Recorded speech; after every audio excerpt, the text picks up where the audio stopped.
Alright, you're welcome to another episode of Algebra. Today's class, we're going to learn how to substitute once again in algebra. You have substitution, which means to put in the values that a variable or a letter represent in an expression.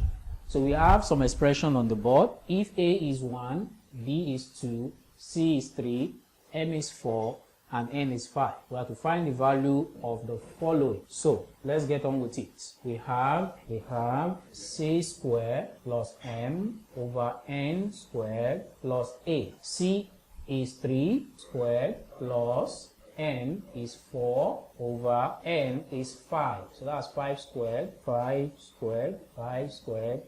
A, and A is what? A is 1. So we have 3 squared will give us 9 plus 4. 5 squared will give us 25. So 9 plus 4 will give us 13. And 25 plus that will give us 26. So dividing further, this will give us 1 over 2. That's 13 here, 13 here, that is 2. So that is the solution to question A. Question B. Question B says using the same value.